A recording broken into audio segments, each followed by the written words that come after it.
Hey there, so this is a video for anyone who has been through a painful breakup or divorce and blaming themselves or blaming the other person. For many people, they can get stuck wondering why something had happened. What happened with this breakup? What are the sources? What are the reasons for it? And that can be a real agonizing process of rumination, blame, torment, and it really leads nowhere. A lot of this has to do with confusing the concept of something being your fault versus something ultimately being your responsibility to solve.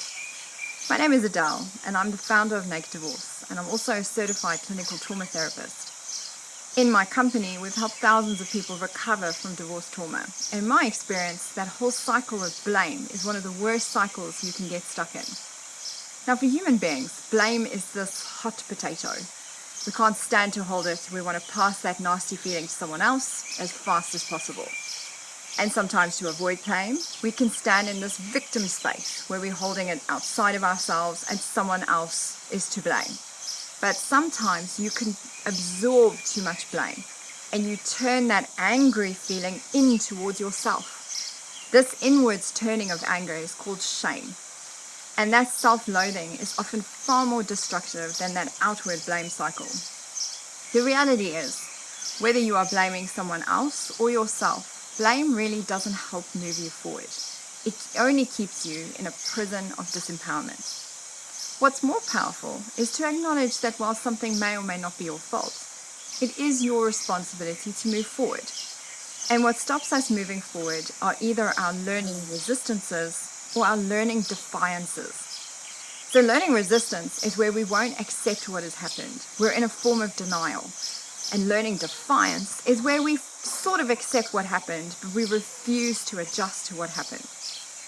There is a process to recovery to get out of that space of being the victim that is either turning anger outwards or that anger inwards in that kind of shame attack. The cycle is victim. To move out of victim, you've got to get into survivor. And then you've got to move into learning.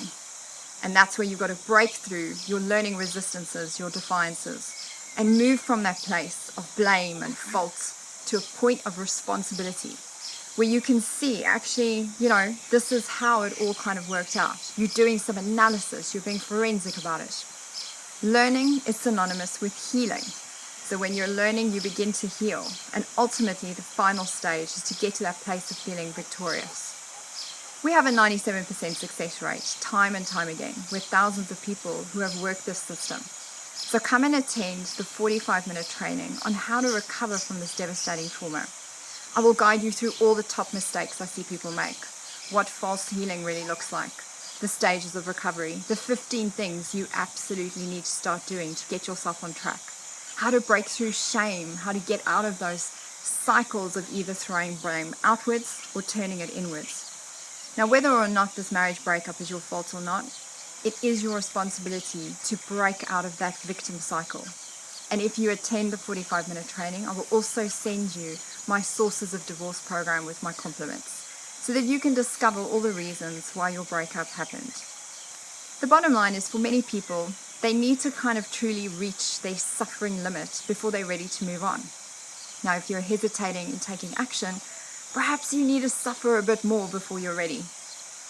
That might sound weird, but if you're truly ready to stop suffering and to start moving on and regaining control of your mind and emotions, listen to this training.